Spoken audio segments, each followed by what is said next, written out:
안녕하십니까.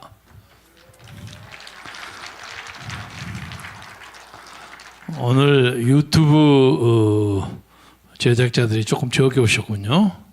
이유는 지금 저 대검찰청, 대법원 그쪽에 지금 2시 현재로 한 3개의 집회가 벌리고 있습니다. 아마 조금 이렇게 나누어진 것 같습니다.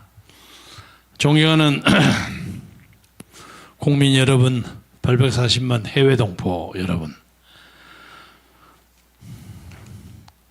제가 5번째 유튜브 대회에 섰는데 쓸 때마다 한국이 점점 더 쫄아져 가는구나 하는 그런 절망과 좌절감을 가집니다.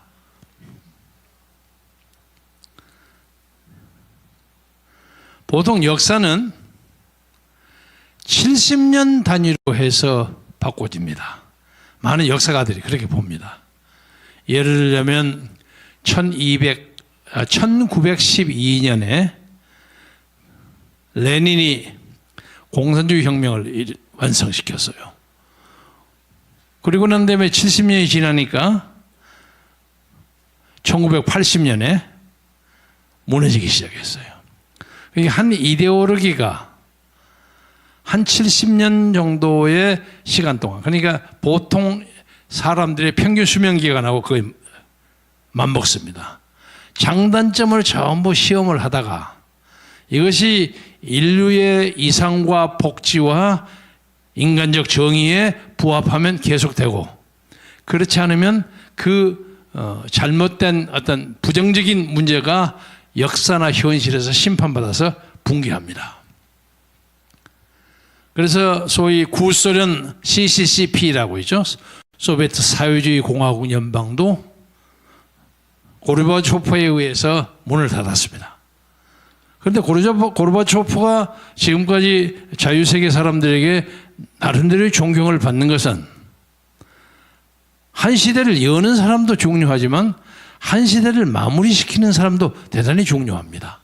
그래서 그가 글라드노스트, 페레스트로이카, 개방, 개혁을 벌려서 아무리 구소련 체제를 발전시키려고 했지만 여러 가지의 제반 여건이 그걸 허용하지 않았기 때문에 구소련을 문을 닫고 요새 소비에트 연방, 소비에트 러시아를 창안하는 데 앞장섰습니다. 그래서 옐친이라는 사람이 나와가지고 대통령을 해서 듀마라는 국회도 생기고 약간 권위주의적인 국가이긴 합니다만은 그래도 자유주의적 민주국가의 형태를 취하고 있습니다. 제가 이 말씀을 예를 들은 이유는 우리나라도 1950년에 6.25 동란, 소위 우리 방금 손상대 선생이 얘기한 것처럼 북침을 누가 했냐, 남침을 누가 했냐 하는 시비가 지금까지 걸릴 정도로 문제가 된 전쟁 후에 딱 70년이 됐습니다. 제가 미국에서 공부를 하고 다닐 때 The Hidden History of Korean War라는 책을 쓴 그 콜롬비아 대학 다니던 제 아는 미국인이 있었어요. 이 친구가 계속 남침을 했다고 주장하는 거예요. 그래서 가끔 제가 다니는 유펜이라고 필라델피아에 있는 대학에 놀러 와요. 그래서 제가 그놈하고 싸움을 많이 했어요. 이 미친놈, 네 아무것도 알지도 못하는 놈이 그러냐고. 어떤 사람이 주먹 다짐을 할 정도로까지 벌어졌는데, 그때 그것을 중재했던 사람이 네이탄 스터만이라는 유태인인데 한국의 평화봉사단에 와서 한 3년 있다 간 사람이에요. 아주 친한 바예요.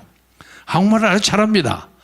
이 친구가 중계를 하면서 야 임마 너 엉터리야, 북침이 어디가 있어, 남침이지, 이렇게 주장을 했는데 그 후에 소련의 스탈린의 비밀문서나 이런 등등을 나와가지고 남침이 분명하게 됐단 말이에요. 그래서 그 본인이, 나 그 사람 이름도 얘기하기 싫어서 얘기 안 하는데 공개적으로 사과했습니다. 제가 잘못된 정보와 문서를 가지고 착각했습니다. 지금도 콜롬비아 대학 교수 아마 은퇴했을 거예요. 그런데 그것을 가지고 사람들이 자꾸 엉뚱하게 대한민국에서 그 북침을 했다고 주장하는 사람이 얼빠진 사람들이 지금도 있습니다. 지금 이 얘기를 끄집어내는 것은 이 나라 사회가 6.25 전쟁이 북침이라고 주장하고 싶어하는 많은 사람에 의해서 주도되고 있다는 것을 의미합니다. 그렇죠? 그래서 지금 대한민국은 나치의 독재와 시진핑의 독재가 섞여 있습니다. 나치의 히틀러는 1932년에 당시에 세계에서 가장 민주적이라는 헌법을 가지고 있는 바이말 공화국의 헌법을 고쳤습니다. 그러니까 그 바이말 공화국의 법조문을 이용해서 고쳤습니다. 지금 우리나라에서 문재인 일당이 시도하려고 하는 것과 비슷합니다. 그래서 국가 비상사태이기 때문에 국회에서 떠들고 자시고 하는 거 시간이 없다. 중요한 입법을 행정부에서 해야 된다. 그렇게 했습니다. 그래서 국회로부터 입법권을 탈취했습니다. 그러니까 히틀러는 행정부 수반인데 자기가 국회 입법권을 탈취하고 지 마음대로 법을 만드는 거예요. 지금 문재인이 하는 거하고 뭐가 다릅니까? 똑같아요. 조금 좀 공수법도 억지로 통과시켰고 아마 눈치가 보여서 지금 개헌 얘기는 안 하겠지만 조금 있으면 개헌 얘기도 할 겁니다. 무서운 것이 없는 사람이 이렇게 됐어요. 그런 히틀러식 전체주의에다가 중국식 공산 독재를 붙인 전체주의 공산 체제를 지향하는 것이 문재인이가 우리에게 보여주려고 하는 한 번도 경험하지 못한 나라의 형태가 아닌가 그렇게 생각하는데 여러분 동의하시죠? 이거 큰일 났습니다.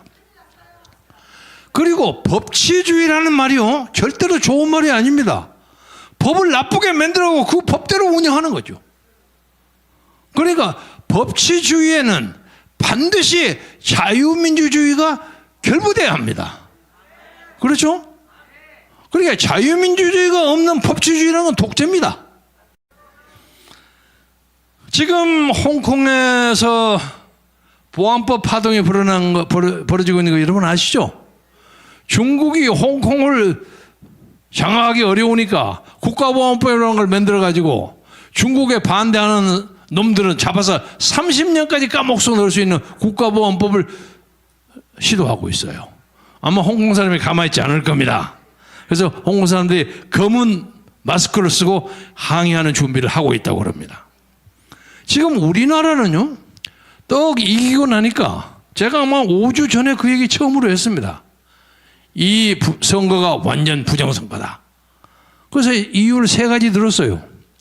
제가 그 민주당 사람들을 잘 아는데 한 사람도 표정 관리를 하느라고 웃지를 않아요. 그럴 수가 없는 거예요. 저것들 분명히 잘못한 거예요. 빤해요. 그래서 다른 거 자시고 그만두고 난 다음에 그 하나 사건 그리고 어떤 사람에게 저에게 알려준 63대 36 지금도 맞잖아요. 그걸 들어가고 이거 부정선거다. 그래서 이 사람들이 지금 하는 거 보세요. 전형적인 탐관 오리인 유재수를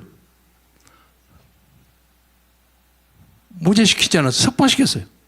집행유예. 조금 있으면 아마 울산 그 시장 선거 부정에 관계된 많은 사람이죠. 청와대 비서관, 행정관 뭐 등등. 아마 이 사람들 틀림없이 무죄를 만들 겁니다. 이게 법치주의야. 그 다음에 조국 사건도 아마 그럴 겁니다. 그리고 난 다음에는요 또 뭐합니까? 요새 한명수위를 끄집어내 갖고 난리 하잖아요. 이게 말도 안 돼요. 이게 다 법치주의야. 이게 히틀러식 법치하고 마찬가지입니다. 그래서 이 법 문제에 대해서 법대로 하는데 뭐가 나쁘냐? 하면 법대로 해가고 사람은 맘대로 죽이는 겁니다. 그래서 우리는 지금 아까 처음에 말씀드렸던 것처럼 이 70년을 맞이해서 자유민주주의가 존립의 위기에 서 있습니다. 6.25 때는요 우리가 밀려가지고 저 부산 앞바다까지 갔어요. 부산 앞바다까지. 밀렸어요. 아니 우리가 공격을 먼저 하는 사람이 왜 그렇게 밀립니까? 그 자체만으로도 거짓말이에요. 밀렸어요. 사실 다 밀려서 누가 와서 탁 차버리면 대한민국에 물에 빠지게 돼 있었습니다. 그것을 살린 사람이 우남 이승만 박사입니다. 이승만 박사가 이 나라를 건진 거예요. 그래서 70년 동안의 이 자유민주주의를 우리가 운이해 왔는데, 그 나라의 주체 세력을 했던 많은 사람들, 아까 우리 신석월 목사님이 말씀하신 것처럼 실수를 많이 했어요. 부정부패했고 3.15 부정선거도 했고 박정철 탕대가 억하니 컥하고 꺼들었다는 그런 고문도 했고 수많은 자기 반성을 해야 할 건들이 많습니다. 그러나 그 과정을 통해서 우리는 자유민주주의를 이 땅에 정착시키고 세계 10위권 애들은 경제를 만들었고 어디 가서든지 코리아 하면 죄는 그런 민족을 만들었는데, 이제 부정선거를 열심히 하고 부정선거 기계를 외국에 팔아먹고 나쁜 짓을 가르쳐주는 세계에서 가장 부정직한 사람으로 평가받게 됐습니다. 그래서 지금 이 역사가 완전히 절벽이야. 절벽입니다. 아놀드 토인비라는 사람이 쓴 유명한 명저가 역사의 연구라는 책이 있는데, 그가 하버드대학 교수 때 쓴 책인데 거기에 그런 거 있습니다. 역사는 도전과 응전의 기록이다. 도전은 챌린지, 그에 대해 챌린지에 대한 리스폰스, 이게 기록이다. 세계 역사를 자기가 보니까 어떤 역사가 쭉 가면 앞이 딱 막혀가 아무것도 출구가 보이지 않을 때가 있어요. 아, 이 나라 망하는구나. 이 문명 망하는구나. 지금 우리가 딱 그런 입장입니다. 방법이 없어요. 부정선거가 이렇게 명백한데도 이 나라 야당은 한마디도 얘기 안 해요. 나 세상에 세계 정당 사상에 이런 야당이 또 있을까 모르겠어요. 그런데다가 이번에 비상대책위원장으로 들어서는 김아무개라는 사람이 그 유명한 꾼이에요. 재경꾼이에요. 장난꾼이에요. 나는 그 정권, 그 정당에 대한 기대를 완전히 버렸지만 그래도 마지막으로 한마디 하겠어요. 김종인이가 새로운 미래통합당의 비대위원장으로서 부정선거 척결하는 데 앞장을 쓰고 과감하게 우리하고 같이 대열에 쓴다면 우리는 그것을 봐주겠어요. 그러나 현실적으로 그런 가능성이 너무 없습니다. 그래서 아마 여러 사람들이 새로운 세력을 만들어야 되지 않느냐 하는데 입을 모으고 있습니다. 토인비로 돌아가겠습니다. 말씀을 마감하면서 쭉 가면 아무것도 없어요. 벽이야. 그냥 부닥쳐. 아니면 물에 빠져버려. 6.25 때 우리나라가 저 부산 앞바다 직전까지 밀렸던 것처럼 가면 푹 떨어지는 거야. 우리 국가 운명이 이렇습니다. 그런데 토인비가 이런 얘기를 했어요. 한참 가면 용기를 가지고 덤벼서 딱 하면 탁 옆에 길이 생긴다는 거야. 여기서 갈 때는 보이지 않는 통로가 보인다는 거야. 그런데 그 통로를 발견할 수 있는 사람은 자기가 믿는 하나님, 자기가 믿는 정치인, 자기가 믿는 자유민주주의에 대한 신념과 확고한 결의가 있는 사람, 용기 없이 직진하는 사람, 그 사람에게만 그 길이 보인다는 거예요. 그러니까 아유 저기 가면 빠져 못 가, 이런 비겁한 사람은 망한다는 겁니다. 이게 토인비가 우리에게 가르친 교시입니다. 그래서 지금 우리나라가 한 번도 겪어보지 못한 이런 말도 안 되는 정치적 상황에서 이제 나라가 죽느냐 사느냐, 돈도 바뀌느냐 살아나느냐는 결정적인 국면에서 믿는 것은 우리 기독교 세력입니다. 기독교를 중심으로 하는 광화문 세력의 집단지성이 이 민족을 살릴 수 있는 힘입니다. 천주교도 아무 말 안 합니다. 이계성 선생을 제외하고는 천주교 신부들 아무도 얘기를 안 합니다. 이런 놈의 나라가 어디 있습니까? 나치 치하에도 나치에 협조한 것은 독일의 카톨릭이었어요. 나는 카톨릭을 비난하려고 하는 게 아니라 카톨릭이 먹고 사는데 열심히 정의 구한 평화 사진을 만들었던 사람이 왜 이 시점에서 단 한마디도 얘기를 안 하는지, 그들은 귀가 없는지, 그들은 양심이 없는지 묻고자 합니다. 박원순에게 한마디 하겠어요. 이 사람은 지금 코로나 때문에 우리가 집회를 못한 것을 이용해서 아주 좋아해요.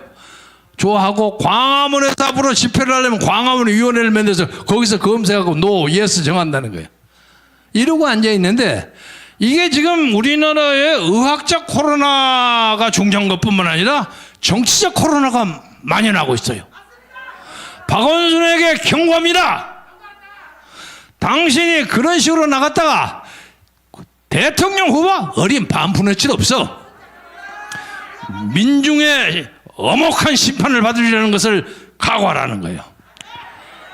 마지막으로 하나 얘기하고 싶은 것은 윤석열을 내가 지난주에도 얘기했습니다. 윤석열 총장은 지금 어디서 뭐 하고 있는 것이요? 예? 뭐 하고 있는 것이요?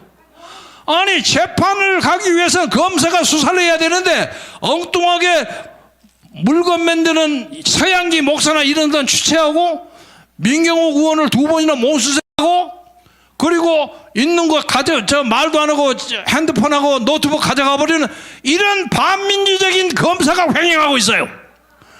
이게 윤석열의 짓인가? 나 이거 묻고 자요. 윤석열은 역사의 아주 아슬한 첨탑에 서 있어요. 당신이 빨리 결정하지 않으면 당신은 민주 열사가 될 수 있거나 아니면 민주 반역자가 되는 결정적인 시점에 있다는 것을 우리가 경고합니다. 존경하는 국민 여러분, 기죽지 맙시다. 우리가 이깁니다. 우리는 이미 이겼습니다. 정의가 불의를 향해서 투쟁을 선포하는 순간이 바로 정의에게는 승리의 순간입니다. 하나님을 믿고 우리 정광훈 목사의 향도에 따라서 새 역사를 향해서 힘차게 달려갑시다. 대단히 감사합니다. 감사합니다.